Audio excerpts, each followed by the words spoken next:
बिस्मिल्लाहिर्रहमानिर्रहीम। Last lecture में हमने देखा था कि कोरोना वायरस के जनरल फीचर्स क्या हैं, उनकी जो है लैब डायग्नोसिस कैसे करते हैं हम, ठीक है, प्रिकॉशंस क्या है, प्रिकॉशन मेजर्स हम क्या लेते हैं।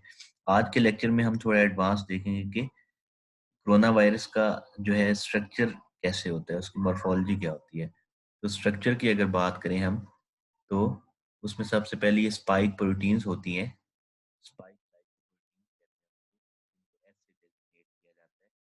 उसके बाद जो नेक्स्ट है ग्लाइकोप्रोटीन स्पाइक के बाद जो है इन्वेलप प्रोटीन्स होती हैं, जिनको ई से डेजिग्नेट किया जाता है, ये जहाँ पे एरो है। इसके अलावा मेम्ब्रेन प्रोटीन्स होती हैं इसकी, जिनको एम से डेजिग्नेट किया जाता है। फिर उसके अलावा इसके अंदर एक आरएनए जीनोम प्रेजेंट होता है और साथ ही इसके इन्वेलप प्रेजेंट होती है। तो ये एक जनरल स्ट्रक्चर है कोरोना वायरस का। इस स्लाइड में हमें दिखाया गया कि स्ट्रक्चर प्रोटीन्स जो हैं सार्स कोवी 2 की, उसमें ग्लाइकोप्रोटीन एम होती हैं, ठीक है, इन्वेलप प्रोटीन्स होती हैं, फिर न्यूक्लियोकैप्सिड प्रोटीन्स होती हैं, फिर स्पाइक प्रोटीन्स होती हैं, और एम प्रोटीन्स जो है सार्स कोवी 2 की, इनकी रिजेम्बलेंस जो है वो बैड सार्स कोरोना वायरस से 98.6% होती है। जो सार्स मेम्ब्रेन प्रोटीन्स हैं उनकी resemblance bat SARS corona virus से 98.6% है, और सार्स कोरोना वायरस से 90% इसकी होमोलॉजी है जो एम प्रोटीन है। और अगर बात करें मर्स कोरोना वायरस की, तो उसकी एम प्रोटीन्स के साथ इसकी रिजेम्बलेंस जो है वो 38% है। तो ये सिमिलैरिटी हमने बताई कि एम प्रोटीन्स जो हैं, मेम्ब्रेन ग्लाइकोप्रोटीन्स जो हैं सार्स कोरोना वायरस 2 की, उनकी similarity bat SARS corona virus के साथ कितनी है, उसके अलावा सार्स कोरोना वायरस के साथ कितनी है, एंड मर्स कोरोना वायरस के साथ उनकी रिजेम्बलेंस कितनी है। नेक्स्ट बहुत इंपॉर्टेंट चीज़ है कि कोरोना वायरस का इन्फेक्शन जब होता है तो उसकी पैथोजेनेसिस क्या होती है, वो हमारी बॉडी में किन किन पार्ट्स को इफेक्ट कर सकता है। सबसे पहले अगर बात करें अपर रेस्पिरेटरी ट्रैक्ट की, जिसमें साइनसेस आते हैं, नोज आता है, थ्रोट आता है, ठीक है। उसके बाद लोअर रेस्पिरेटरी ट्रैक्ट है जिसमें विंड पाइप है और लंग्स है। ये सबसे ज्यादा इसमें इफेक्ट होते हैं किसी भी कोरोना वायरस के इन्फेक्शन में। लंग्स इसलिए ज्यादा इफेक्ट होते हैं कि लंग्स के ऊपर जो है ACE2 रिसेप्टर्स बेसिकली जो है एंजियोटेंसिन कन्वर्टिंग एंजाइम 2, उसके रिसेप्टर्स जो है वो बहुत ज्यादा होते हैं, वो उसका एक्सप्रेशन बहुत ज्यादा होता है, और कोरोना वायरस ने जाके ACE2 रिसेप्टर्स के साथ बाइंड करना होता है।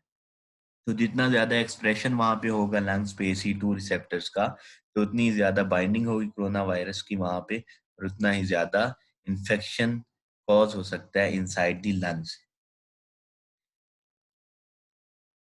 फिर इस स्लाइड में वो बताया जा रहा है कि जितना ज्यादा ACE2 रिसेप्टर जिस टिश्यूज पे ज्यादा एक्सप्रेस होंगे, उतना ही ज्यादा कोरोना वायरस वहां पे अटैच हो सकेगा और inside the cell infection cause कर सकेगा। और उसके साथ ही एल्वेओलर डिजीजेस होती हैं फिर लंग्स के अंदर, फिर रेस्पिरेटरी फेलियर भी हो सकता है, और अल्टीमेट पेशेंट की डेथ भी हो सकती है। सार्स कोरोना वायरस जो है वो नर्वस सिस्टम में भी इन्वेड कर सकता है, इस पे अभी स्टडीज हो रही हैं। लेकिन बहुत से पेशेंट जो हैं जिनको न्यूरोलॉजिकल इश्यूज होते हैं, ठीक है, वो इसकी वजह से हो सकते हैं। और सार्स कोरोना वायरस जब ऑटोप्सीज ली गई, वायरस के पेशेंट्स की डेथ हुई थी, उनके ब्रेन से जब सैंपल लिए गए, ठीक है, उनको स्टडी किया गया, तो देखा गया कि उसमें कुछ हद तक जो सार्स कोरोना वायरस 2 का इन्फेक्शन था, वायरस जो था उसकी प्रेजेंस उनको मिली उसमें। इसका मतलब है कि हमारे ब्रेन को भी, CNS को भी सार्स कोरोना 2 इफेक्ट कर सकता है। नेक्स्ट जो है कि आपके जब लंग्स इफेक्ट होते हैं, लंग्स से वो ब्लड स्ट्रीम में भी जा सकता है, ठीक है, ब्लड स्ट्रीम में जाएगा, वहां से ब्लड ब्रेन बैरियर क्रॉस करेगा और सेंट्रल नर्वस सिस्टम तक उस वायरस को एक्सेस मिल जाती है। फिर नेक्स्ट अगर GIT की बात करें, गैस्ट्रो इंटेस्टिनल ट्रैक्ट की, तो गैस्ट्रो इंटेस्टिनल ट्रैक्ट में भी ACE2 रिसेप्टर्स बहुत ज्यादा पाए जाते हैं। तो उसकी वजह से ये वहां पे भी अटैचमेंट कर सकता है, वहां पे भी ज्यादा पैथोजेनेसिस कॉज कर सकता है गैस्ट्रो इंटेस्टिनल ट्रैक्ट में। गैस्ट्रिक, ड्यूडेनल, रेक्टल एपिथेलियम को इफेक्ट कर सकता है। ठीक है।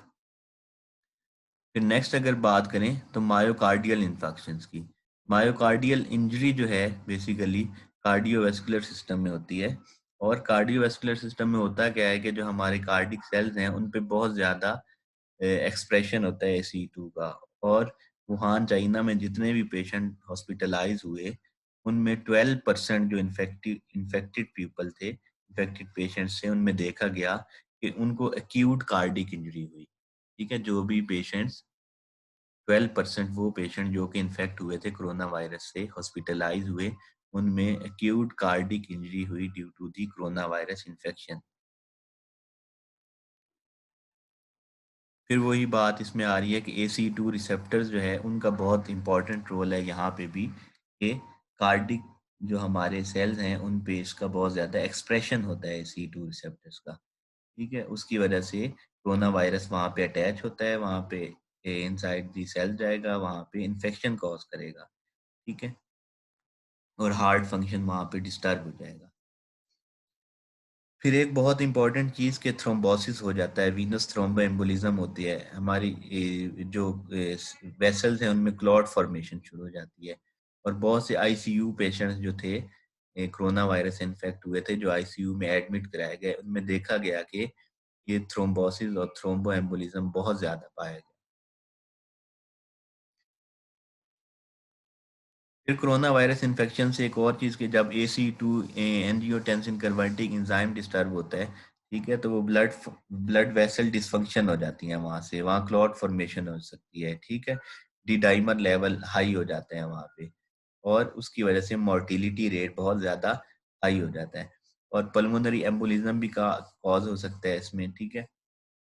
और अल्टीमेटली पेशेंट्स की डेथ हो सकती है ड्यू टू पल्मोनरी एम्बोलिज्म और इस्कीमिक इवेंट्स जिसमें भी होते हैं, इन्फ्लेमेटरी इवेंट्स हो रहे होते हैं उनकी वजह से।